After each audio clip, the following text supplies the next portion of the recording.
Thanks for watching News West 9 Plus. I'm Alex Cammarata, joined with Russell Meyers with the Midland Memorial Foundation. Russell, thanks for coming in here to the studio today to take your time. You bet. Thanks for having me.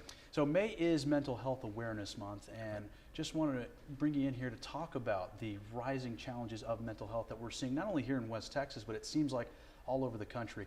Just talk a little bit about how important it is to bring awareness to struggles that people have every day, and they're dealing with anxiety and depression. So let's talk a little bit about that. Sure. We've been really aware of mental health challenges in our region for a long time. We started back in 2015 when we studied the availability of mental health services in Midland, specifically using our friends at the Meadows Mental Health Policy Institute. What they told us was, probably about 1 in 5 people have some level of mental health concern. Everything from simple anxiety that's kind of manageable to acute psychosis, which really affects every aspect of people's lives. And with the 2+ years of COVID pandemic and people being stuck in their homes and away from their social support structures, it's only made that problem worse. We've estimated that we can only serve about 10% of the total need in our community. And that's not unusual. It's true across Texas and a lot of the country. And so we've got a real opportunity now to pay attention to it, to devote some new resources to mental health care delivery, to make it more accessible to people who really need it. And we're working on that right now. Yeah, and speaking of that, in April, yourself and local leaders broke ground on a new facility called the Permian Basin Behavioral Center. That's right. Talk a little bit about that. This is really a once-of-a-kind type of place that's going to really serve our area for mental health. Yeah, it truly is. we're really fortunate that in the last legislative session in 21, we were able to get $40 million from the state of Texas to catalyze this development of a 100-bed comprehensive behavioral health center. And one of the many unique things about it is that we're doing it together between Midland County Hospital District and Ector County Hospital District. We don't do a lot of things in partnership, but this is as close a partnership as we've ever done to develop it, to operate it, and to try to make a real difference for people who are not getting access to care today. A lot of aspects of it are really interesting. We're going to serve all ages, from children as low as about 4 years old through seniors. It will be the teaching home of the Texas Tech University Health Science Center Psychiatry Department, and should pretty dramatically impact the availability of mental health services in the whole region. And talk about the idea to get that started, because I know it was in the works for a little while, and something like we said that hasn't, we haven't seen. So how did that idea kind of come to fruition? I know yourself had a big impact on that, but working with local leaders, and I know Mr. Craddock getting that going, so just talk a little bit about that. You can go back as far as you like. I told you earlier, I've been here for 20 years, and really for all that time, we in the hospital, at Midland Memorial Hospital, have known very well that there are people in crisis every day, in mental health crisis, either psychiatric diagnoses or substance use disorders, who show up in our emergency room totally incapacitated, oftentimes in custody, with their hands in handcuffs and in the custody of a sheriff's officer. We don't really have services for them. So we can stabilize them and hope to find them somebody out of town that can care for them, but they end up right back in the same situation and don't get the care they need. So that's a part of the reality we've known forever. We studied the community in 15, 16, as I told you, and then when the American Rescue Plan Act funds became available at the state level back in 21, and the federal government had said one of the aspects of COVID we're trying to recover from is all the mental health impact, we said, here's the opportunity. So we had a vision for this facility. We asked the legislature for the money. Tom Craddock and Brooks Landgraf were absolutely instrumental in making that happen, getting us a share of that $16 billion that the state had to allocate. And that's really what made it happen. Now that $40 million we got from the state is only about 1/3 of the total funding. The rest of it is going to come from local philanthropy. We've got a $90 million goal to get to $130 million total, and we've already raised more than half of it. So we're really excited, not only about the state support, but the tremendous support in the local communities that's going to help us get this done. Yeah, and it's certainly exciting. And talk about when that is scheduled to hopefully be open. I know you mentioned 2025. The groundbreaking just happened, so just kind of the timeline of when you want to see that opened. You bet. We started with the groundbreaking on April 28th. Tremendous support from the community in that setting. I told my marketing people, it'll be 25 or 50 people. Groundbreakings are kind of, they're ceremonial events and not many people show up. We had 200+ people in a terrible weather day. And I think the message from that was the community really supports this and wants it to happen. There's a lot of enthusiasm for it. So that happened in April. By the middle of the summer or so, you'll see lots of construction activity on the site. and then we hope to open July 1st of 2025.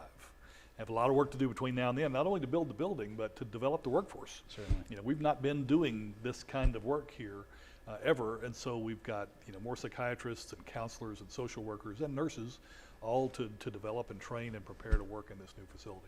And that kind of leads me to my next question, talking about the mental health workers and seeing kind of there's been sort of a shortage in that field and That's trying right. to get that many people out here to this facility to help them out. Are you recruiting in Texas? How's that working in terms of getting that place staffed and ready to go when you do open? Well, we're a couple of years away, so we're not actively recruiting anybody just yet, but we're building plans for how we're going to do that. And really the heart of the matter is, as it is with all aspects of healthcare, to develop our own. People who live here, who have roots here, who have a reason to be in West Texas. It's really hard to recruit professionals to come out here. We're an unknown to a lot of people. They're trained in big cities, and we're not a huge city. So we have recruiting challenges, but people who live here already know the place, have roots here. They know what a wonderful place it is to live. And so working with our local universities and colleges, our aim is to get people through those training pipelines who are already here and inspire them to work in this new field. And we think we can do that. Great partners at UTPB and Midland College and Odessa College and Texas Tech, all working on different parts of the staffing need. But we're really optimistic about our ability to train up that workforce. It's going to be young, you know, it's going to be a new workforce. We'll be learning as we go. We'll try to recruit a few experienced people along the way, but we know the vast majority of the people we get will be locals who have trained here and have made a decision to stay here in the Permian Basin. Which is excellent to keep those jobs in this area. You bet. And Mr. Craddock also said that this was sort of a one-of-a-kind center where in the state, not only in the state, but really in the country. So do you want to see maybe areas like Houston and Dallas across the state also work together to make a mental health center really for the community? There are really good things happening across the state. Ours is pretty unique. It's 2 hospital districts in adjacent counties coming together to do anything is pretty unusual. Add the state funding support that goes along with that. And the tremendous philanthropic support in the communities. We're pretty much a unicorn here, but there's a lot about what we're doing that we're learning from others. You know, there's a really good facility in Lubbock that we've learned from. We've visited Houston, where they've just opened a new facility that the local hospital district and University of Texas run together. There's a lot we can learn from others, and as we build ours, we hope we can share that learning with people who might have a similar vision in other smaller, medium-sized communities around the state. I think that's really the secret of making all of this work is coordination and working together. There's never enough resources, and if we can commit to working with each other and learning from each other, we're all better off. And we talked earlier how Midland and West Texas in general, it seems like the population demographic is getting younger. And with that, mental health seems to be really heightened in younger folks in their teens into 20s. I'm curious, from your professional expertise, do you see a rise in the younger folks dealing with anxiety and depression and mental health because of maybe things they see on social media, or having this sort of idea of wanting to keep up with other people around them?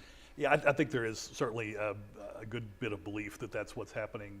COVID clearly made that worse. You know, you combine the pressures of social media and all the social pressure that comes along with that, with the isolation that happened during 2 years of COVID, and kids who were accustomed to interacting with a whole classroom full of their peers were stuck at home for extended periods of time, and maybe lost some educational time.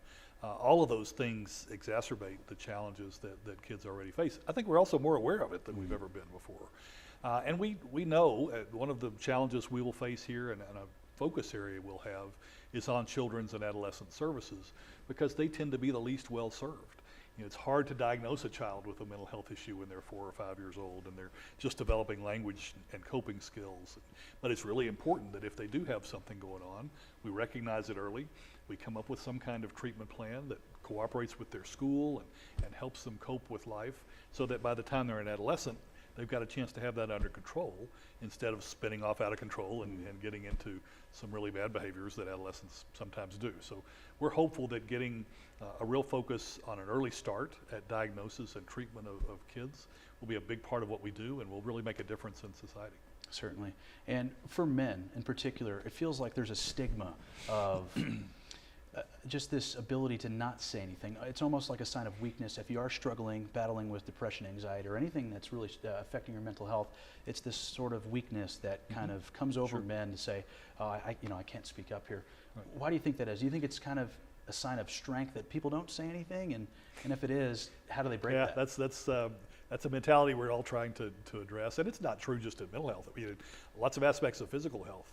We find that men are much less likely to seek the care they need when they need it. Same idea. I'm strong. I don't have to do that. I can tough it out. Well, we're showing that we can actually help people. And one of the things that there's very few blessings from the COVID pandemic, but along with making some of our behavioral health problems worse, it's also made it easier to talk about them and to acknowledge them. And I think we've found a lot of people who have overcome those stigmas. We will continue to emphasize community education as a part of this effort. The idea that 1 in 5 or maybe even more than that of our citizens have some level of mental health concern. That's pretty well a proven, well-established number. You've got somebody in your family, I've got multiple people in my family, we all do. And the more we can acknowledge that, the more we can make mental health services no different from physical health services. If your brain is sick, it's not any different from your gut or your knee or any other part of your body being sick. We're trying to change that mentality, and I think we're making some progress. Men will probably be the hardest, especially those of us my age and older who are kind of set in their ways. But there's hope there, and we're seeing some real progress. And that's great to hear. And you're seeing it also across athletics and professional athletes that are speaking out in the community, that have these massive platforms that are saying, hey, if you don't feel right, speak up and talk to professionals and get the help you need. It's a huge help that people with high profiles can speak up about their own concerns, and the fact that they can get help and they can get better. And you touched on it briefly earlier about the pandemic. Obviously a health crisis that no one had ever seen before. But I'm curious, when you were growing up, and I had this conversation with my parents, they didn't really know what mental health was. You said earlier that we know more about it, but do you think when you were growing up and you had the term of butterflies, right? That might have been anxiety back then, but we didn't know about it. So I'm just curious what you've seen from your childhood, teen years to now, how it's really changed the landscape. Oh, it's dramatic. I think the only people who sought mental health services were the really sick, the acutely sick, who were just totally non-functional. As I was growing up, and I don't remember any of my peers having an acknowledged mental health concern. But over those years, and that's a lot of years, and I'll be 65 this year, so I've seen this for a long time. We've learned to identify and diagnose some of those things. The attention deficit disorder diagnosis has really happened in my lifetime. Other elements of anxiety and depression diagnosis, and the ability to treat them. There's been quite a revolution in psychoactive medications, and so there's a lot of things we can do for people that were sort of in a hopeless condition in the past. So it's evolved tremendously, and we are probably still just right at the cutting edge as we begin as a state and a nation to reinvest in mental health. Part of that is research and development and improving our treatment methodologies, and so I'm really hopeful about the future. I am too. And what advice do you have for parents out there that have children at home? They sense some sort of behavioral issues or things that are kind of out of the ordinary. What advice do you give them to have that talk, to say, hey, are you okay, to their son or daughter, and try to advance that along to make sure that they are doing okay mentally?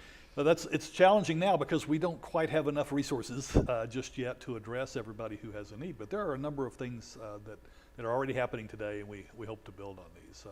The schools have some level of counseling service, most of the schools. The state has stood up an impressive network of access for schools and for pediatricians to get to counselors and psychiatrists via telemedicine or telephone consults when they identify something in their practice or in the school setting.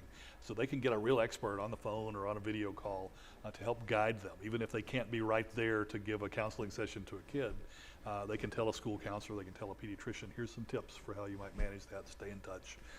So it starts with acknowledge it. Speak up, have a conversation, see your pediatrician. They do have some resources that they didn't have 5 years ago. Not enough yet, but we're making progress there. And more than anything else, it's recognize it, acknowledge it. Don't assume that it'll just go away. These are real concerns, and they can be treated. And personally, you've had a bit of a change in your role, going now to the Midland Memorial Foundation. Talk a little bit about your daily tasks and some of the things that you do to work on mental health in our community. Most of my time is spent on this project right now. I've left the role of CEO of Midland Health as of April 1st. I'm still working for the Midland Memorial Foundation, and in that role, leading the development of the Behavioral Health Center. As the two hospital districts partner, I'm part of the representative group from the Midland side of that, and I'm president of that board. So I'm spending most of my time working on the design, the planning for the workforce, and lately fundraising. We've still got a lot of money to raise, and talking to people who have the capacity to give, telling our story, which I really appreciate the opportunity to do with you here. All of that is intended to help get this thing funded and off the ground. There'll be more work over time, but that's pretty close to full time for me right now. I'm learning more every day, spending a lot of time with people who are actively in the business, counselors and psychiatrists, understanding more and more about what we need to do and how we might go about it. And I think we're going to make a difference here. Oh, I know it too. And before that health center is up and running, what do you suggest folks that do have issues right now and they say, hey, I don't really know where to go or who to talk to? What suggestions do you have? There are a number of great resources here in our community. All of them struggle to have enough capacity, but there's PermeaCare, our local mental health authority. There's Centers for Children and Families, and Agape and Samaritan Counseling. The best and the future of our growing resources is probably the Texas Tech Psychiatry Department. They're not as big as they want to be, but they're not only employing psychiatrists and counselors, but they're training residents, training new psychiatrists every day. So one of those places you can always contact. You might have to wait a little bit, but there are resources here that will help you diagnose what's going on with you and get into treatment if you're persistent about it and intentional about what you're trying to do.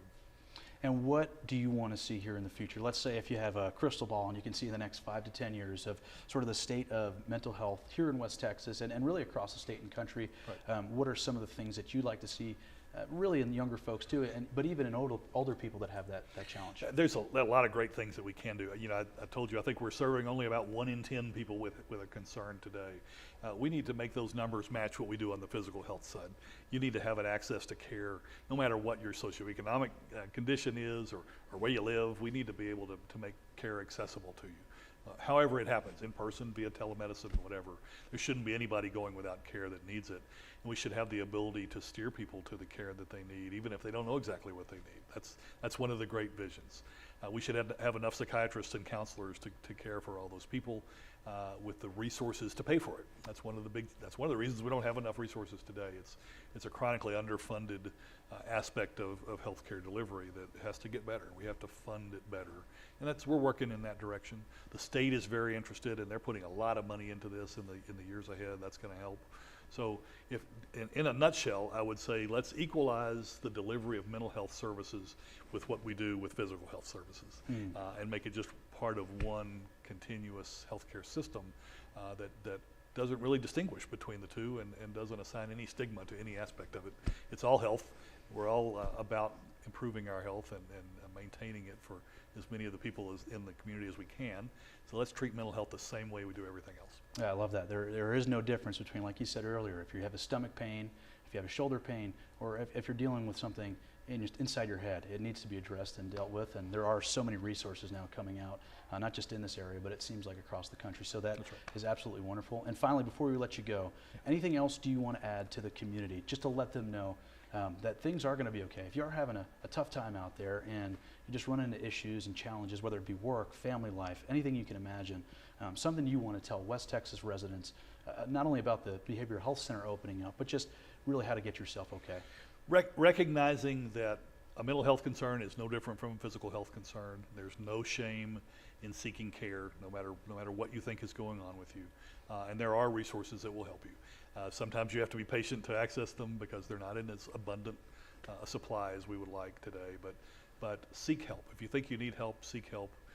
There are many people who can and will help you. Well, Russell, thank you. I know you're going to be a busy man. We can't wait for the Behavioral Center to open up in about 2 years or so, and it's going to really change the game here in West Texas and hopefully beyond. So thank you so much for joining us. Appreciate it. Russell Meyers with the Midland Memorial Foundation. Thanks for watching us here on News West 9 Plus. We'll see you soon.